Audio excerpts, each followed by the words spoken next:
He said he is. Oh, so here it's official. It is official. The Minnesota Vikings, the best option for Aaron Rodgers. It's over. They said not interested. We're going to go with J.J. McCarthy. So now Aaron is left to the offensively tone-deaf Pittsburgh Steelers, who just lost their left tackle in Najee Harris and can't get the O-line right, or the New York Giants, who have been in like 8, 9, 10-year rebuild. That's what he's left with. It's got a Nicolas Cage feel. Big production, big personality, big revenue. Once it dips, movie studios and NFL teams are like, yeah, you're a little quirky for us. His best option, more walks on the beach in Malibu. Hey, the JFK files were released. Maybe that'll be it. But his last 30 starts, 2 different organizations, one of them a really good one, 11-19, 24 giveaways, and a passer rating below 90. And a lot of moodiness and a lot of drama.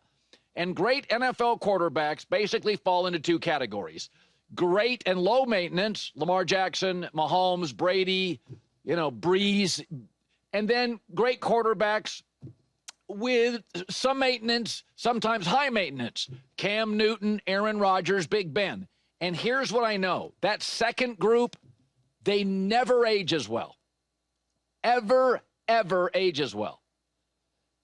And that's Aaron's group. Now, he's always been, and I don't think I'm taking a shot, a little combative, even with his family. He's been moody. He's been at times arrogant. You could read Ian O'Connor's amazing book, I Did. You could go back to NFL Draft Night.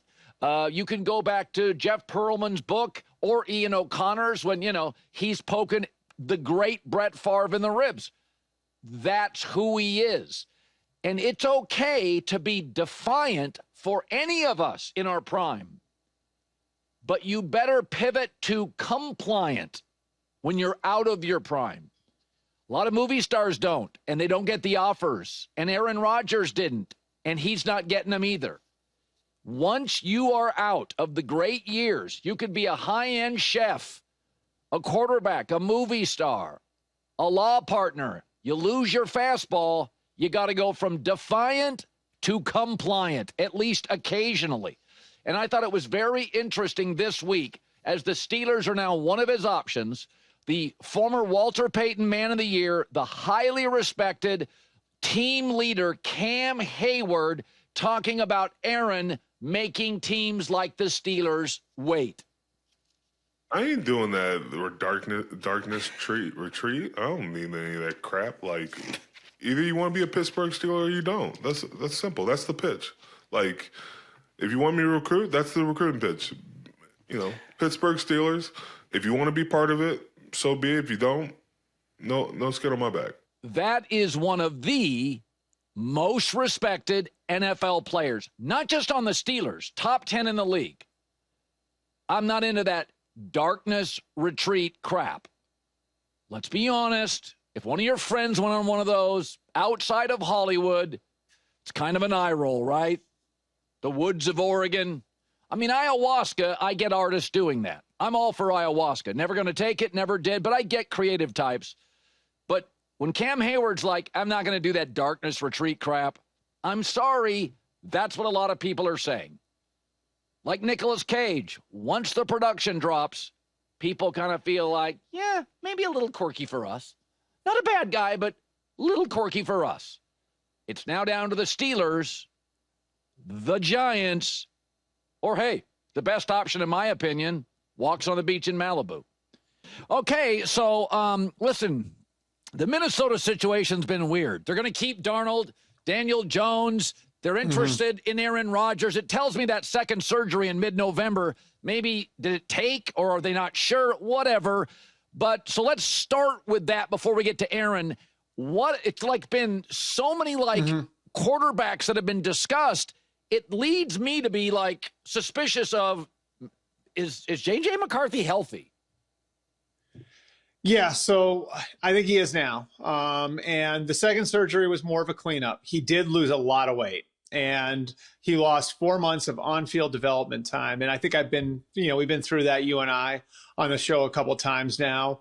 where, I think they're optimistic about where he is. They liked where he is where he was the first week of August, to the point where it was, could we actually play this kid this year? That was the discussion at the time, right before he got hurt. And so now I think they feel good about where he is going into the season. But, and this is a big but, do you feel comfortable enough where you're going to stake the team that you have to J.J. McCarthy and J.J. McCarthy alone? And the answer to this point of the offseason has been no, right? Like, because they did make an offer to bring Sam Darnold back. They did make an offer to Daniel Jones to come back too, and that was in the ballpark of what Indianapolis gave him, the 1 year, $14 million deal that he signed there with the Colts. So, I think it can be both things. They like JJ, they like where he is, but this is not a rebuilding team. This is a team that won 14 games a year ago, and you owe it, if you're Kevin O'Connell, Kwesi Adofo-Mensah, all the guys there, to the Harrison Smiths, the Andrew Van Ginkels, the Jonathan Grenards, the Byron Murphys, the Justin Jeffersons, the Christian Darasaws, to give them the best possible answer you can at quarterback. And so I think that's why they were looking at high-end insurance policies. And I think that's what Darnold and Jones would have been. And that's why the discussion was different on Aaron Rodgers, where, if you bring in Aaron Rodgers, that ain't an insurance policy. That's jamming on the pause button on the J.J. McCarthy era and say, you got to wait another year, kid, which, could go a bunch of different ways.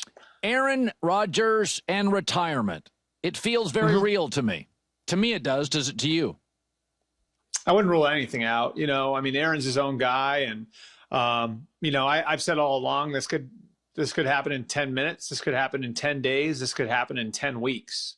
I don't think he wants to go out the way he went out last year. I had a long conversation with him over the summer where he said he didn't want to go out the way he went out in 2023, which was with the Achilles injury.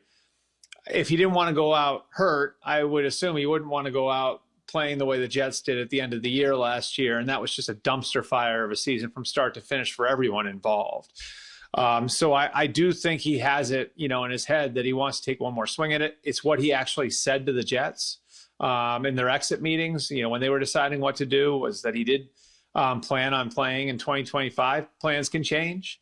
And I think that's going to, really ride on how he views the Steelers and how he views the Jets. And right now, to me, the Giants, right now, to me, the Giants the Giants are sort of analogous to what the Jets were when he went there 2 years ago, where you've got a promising young core and you're asking Aaron Rodgers to come in and lift all those guys up, right? So Malik Neighbors, Andrew Thomas, Dexter Lawrence, Kayvon Thibodeau, Brian Burns, they're asking him to come in and take a franchise that's been down for a while and lift it up. Whereas with the Steelers, it's different. He's jumping on a moving train. T.J. Watt's going to be 31. Minka Fitzpatrick's going to be 29. Cam Hayward is at the very end of his career. They traded for DK Metcalf. He's on his third contract. I think, going to Pittsburgh, he'd be kind of syncing up with some more of his peers, and it'd be a different deal in Pittsburgh where he's more the final piece than somebody who's going to lift all boats.